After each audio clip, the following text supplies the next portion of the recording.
ஓகேண்ணா. அனந்தன் கார்டு வந்து 25th அன்றைக்கி தேர்ஸ்டே அன்றைக்கி ரிலீஸ் ஆகுது. கண்டிப்பாக நீங்கள் படம் பார்த்துருக்கீங்க, உங்களுக்கு எல்லாம் பிடிச்சிருக்குன்னு நான் நம்புகிறேன்.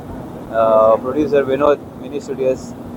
இந்த படத்துக்காக அந்த நீங்கள் படத்துலேயே தெரியும், அந்த பிரம்மாண்டம், அந்த மேக்கிங்கும் சரி, அந்த லொக்கேஷன்ஸும் சரி, எல்லாமே வந்து ரொம்ப ரொம்ப ரொம்ப மெனக்கெட்டு ரொம்ப இங்கே தான் படம், இந்த சீன் எடுக்கணும்னு ரொம்ப ஹார்ட் ஒர்க் பண்ணி அவங்க பண்ணியிருக்காங்க. ஸோ கண்டிப்பாக இந்த டைமில் வந்து நம்ம டைரக்டர் ஜெயன் கிருஷ்ணகுமாருக்கு வந்து ரொம்ப நன்றி சொல்லி ஆனோம். ரொம்ப அழகாக முரளி கோபியோட ஸ்கிரிப்ட் வந்து அது பேப்பர்லேருந்து ஸ்க்ரீனுக்கு ரொம்ப அழகாக டிரான்ஸ்லேட் பண்ணியிருக்காரு. தேங்க்யூ. வழக்கம் போல் நீங்கள் எப்போவுமே சப்போர்ட் பண்ணுற மாதிரி இந்த படத்துக்கு உங்கள் பெரிய சப்போர்ட் தேவை. தமிழ் அண்ட் மலையாளம் 2 லாங்குவேஜ்லையுமே இந்த படம் வந்து பெரிய அளவுக்கு ரிலீஸ் ஆகுது. So please do support. Thank you.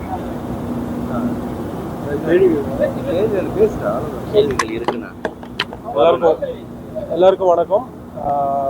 Sir சொன்ன மாதிரி இது ஒரு ட்ரீம் ப்ராஜெக்ட். எனக்கு இந்த ஸ்கிரிப்ட் கேட்ட போதே வந்து இது ரொம்ப பொருள் செலவில், இது வந்து ரொம்ப பெரிய செலவில் தான், பட்ஜெட்டில் தான் முடியும்னு தெரியும்.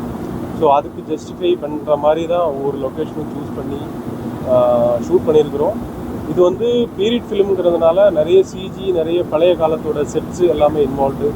உதாரணத்துக்கு நீங்கள் பார்க்குற ஏர்போர்ட் வரைக்கும் நம்ம சிஜி பண்ணது தான். ஆல்மோஸ்ட் ஆல் லொக்கேஷன்ஸ் எக்ஸப்ட் ஜெய்சால்மீரில் ஷூட் பண்ண அந்த கிளைமேக்ஸ் தவிர எல்லாமே வந்து செட்டில் ஷூட் பண்ணியிருக்கிறோம்.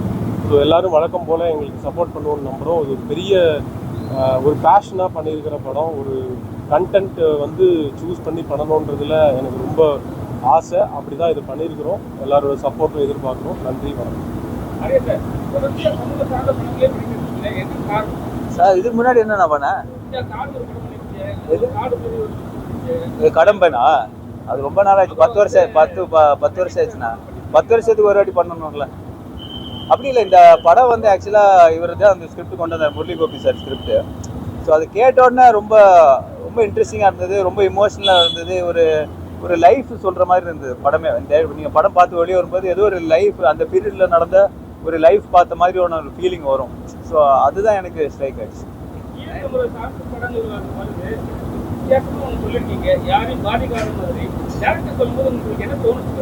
இல்லை, அது வந்து ரொம்ப கேர்ஃபுல்லாக இருந்தார். ஏன்னா நம்ம வந்து அது ரொம்ப சென்சிட்டிவான இஷ்யூ, அது கரெக்டாக பண்ணணும், அது கரெக்டாக போய் சேரணுன்றதுல ரொம்ப கவனம் எடுத்து தான் பண்ணியிருக்காங்க.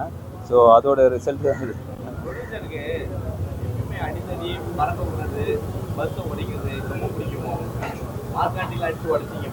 அப்படி இல்லைங்க, அதை ஸ்கிரிப்ட் டிமாண்ட் பண்ணுறது. ஸோ அது நம்ம ரொம்ப சுருக்கிட்டோம்னா அந்த படத்தோட குவாலிட்டி கம்மியாக இருக்கும். அது வேணும்னே எல்லாம் பண்ணுறது கிடையாது, கடன் வாங்கி பண்ணுறது தான்.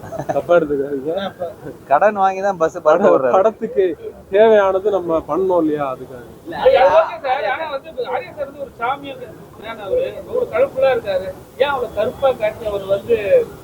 அது வந்து கேரக்டர் அந்த மாதிரி ரொம்ப சேட், ஒரு பாஸ்ட் இருக்கு அவருக்கு. ஸோ அந்த பாஸ்ட் வந்து இப்படி நல்லா ஷேவ் பண்ணி வந்திருந்தா நீங்கள் ஒத்துப்பீங்களா? ஸோ அது அந்த ஒரு சோகம் அதெல்லாம் தெரியணும்ல, அதுக்காக தான் அந்த ஒரு லுக்கு. சார் வந்து இப்போ கேரளாவில் வந்து காங்கிரஸ் தான் இப்போ வந்து ஆட்சியில் இருக்காங்க.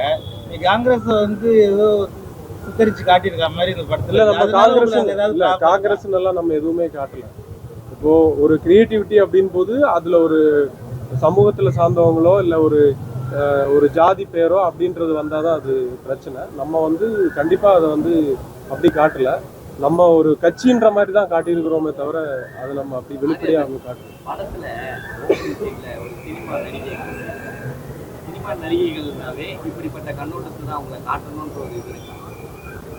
இல்லை, அது நீங்கள் ப்ரொடியூசர் டைரக்டர் தான் கேட்கணும். நான் அந்த சீனில் நடிக்கலையே.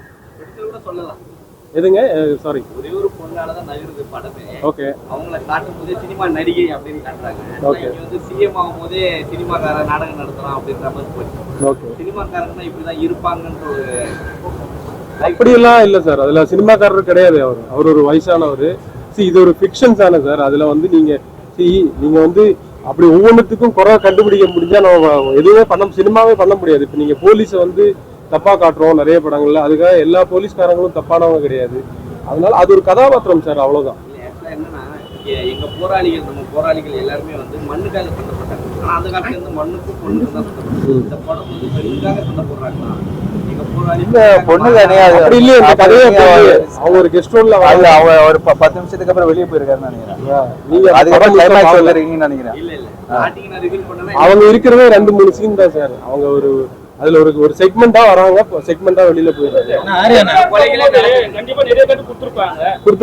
கட்டு வந்து நீங்க பாதிச்சது கட்டு என்ன வருது?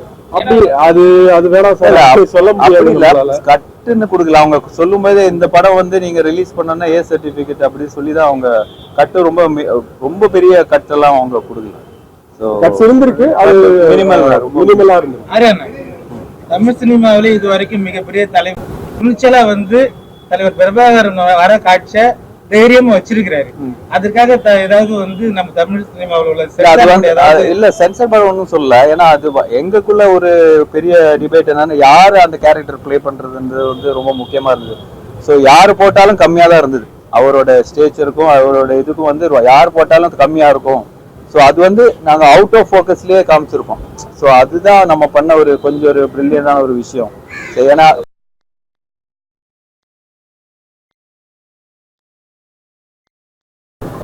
அதுக்கு ஒரு ஃபேஸ் கொடுக்க கூடாது. ஏன்னா ஒரு ஃபேஸ் தான், அது எல்லாருக்குமே தெரிஞ்ச ஃபேஸ் தான், எல்லாருக்குமே பிடிச்ச ஃபேஸ் தான். ஸோ அதுல வந்து எந்த பெயினும் எந்த கவலையும் வரக்கூடாதுன்னு ரொம்ப கேர் எடுத்து பண்ண ஷார்ட்ஸ் தான் அது கண்டிப்பா அந்த டைரக்டருக்கு நீங்க சொன்ன மாதிரி பெரிய பாராட்டு கொடுக்கும். இயக்குனருக்கு மிகப்பெரிய வாழ்த்துக்கள், நன்றி. ஒரு லீடு கொடுத்துருப்பீங்க, அவரு நீங்க சொல்லி அனுப்புவாரு இது நகர்னா தலையெடுக்கணும்னு சொல்லிட்டு செகண்ட் பார்ட்டுக்கான லீடா? இல்ல செகண்ட் பார்ட் இருக்கு, எழுதும் போதே அந்த மாதிரிதான் இருக்கு. ஸோ அங்க அந்த பீரியட்ல வளர்ந்து வரான்ல ஒரு டைம். ஸோ அது வந்து ஒரு செகண்ட் பார்ட்டா தான் அவர் எழுதி வச்சிருக்காரு. சரி இப்போ இது எடுத்து முடிச்சிருக்கோம், பாப்போம்.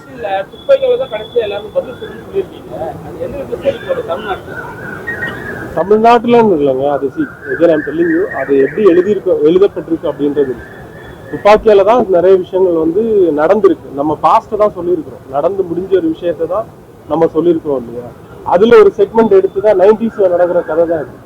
ஸோ இப்போ நம்ம ஃபியூச்சர்ல நம்ம துப்பாக்கி எடுப்போன்றது அதுல சொல்லலை, எடுத்து முடிஞ்ச கதை தான் நம்ம சொல்லியிருக்கோம்.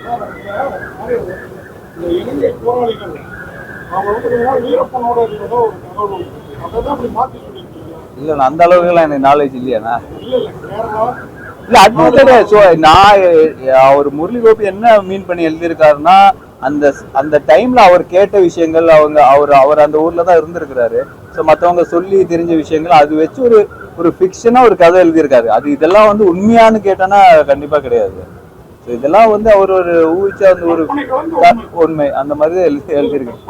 அது அப்படி கூட இருக்கலாம். எடுக்கிற படங்கள்லாம் லேடி சூப்பர் ஸ்டார் ஹீரோயின் அவங்க ஓரியன்ட் நிறைய ஹீரோ இல்லாம நடிக்க ஆரம்பிச்சாங்க. நீங்க ஹீரோயின் இல்லாம உங்க களத்துல இறங்கிருக்கீங்க.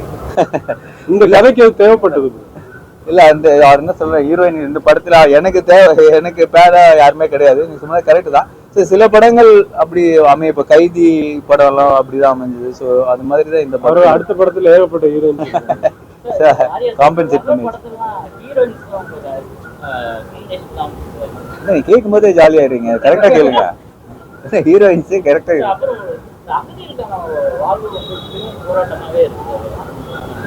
புரியல.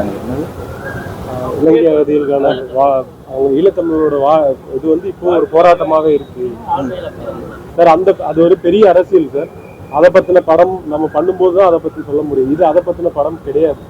இது ஒரு செக்மெண்ட் தான், ஓகேங்களா. ஒரு கேரக்டர் திருவாண்டத்துக்குள்ள வராங்க. நீங்க சொன்ன மாதிரி மேபி பார்ட் 2ல ரொம்ப எலாபரேட் பண்ணி அது எங்களுக்கு எல்லாரும் ஒரு அது அங்க நடக்கிற மாதிரி தான். அது பார்ட் வந்து அங்க நடக்கிற மாதிரி தான் கதை. மேபி அது நீங்க இந்த படத்தோட வரவேற்பு பொறுத்து நாங்க அதை பண்ணணுமா வேணாமான்றது யோசிப்போம். சரி நீங்க கெஸ் பண்ணீங்கன்ற நம்பிக்கையில தான் வந்து இந்த டிஷர்ட்டே போட்டு வந்திருக்காரு. அடுத்த ஃபிட்டிங்கா? ஆமா, சாப்பாடு 2 இப்போ வந்து ஜூலை எண்ட்ல இருந்து ஸ்டார்ட் ஆகுது. ஸோ அதோட ப்ரீ ப்ரொடக்ஷன் போயிட்டு இருக்கு. இல்லைங்க, அதுக்கப்புறம் அடுத்த படத்துல தான் 2 ஹீரோயின் நடிக்கிறானே, அதுவும் கல்யாணத்துக்கு அப்புறம் தான். ஓகேண்ணா, தேங்க்யூண்ணா, தேங்க்யூ. ஸோ சொன்ன மாதிரி ப்ளீஸ் சப்போர்ட் பண்ணுங்க. இந்த படத்தை ரொம்ப எஃபர்ட் போட்டு ரொம்ப இந்த பட்ஜெட் எதுவுமே பார்க்காம இப்போ இருக்கிற சூழ்நிலையில இவர் வந்து அந்த படத்தை ரொம்ப துணிச்சல் எடுத்திருக்காரு, ஃப்ரெண்டு வினோத். ஸோ ஸோ உங்களோட சப்போர்ட் ரொம்ப முக்கியம், ரொம்ப தேவை. தேங்க்யூ. Thank you all. ஓகே.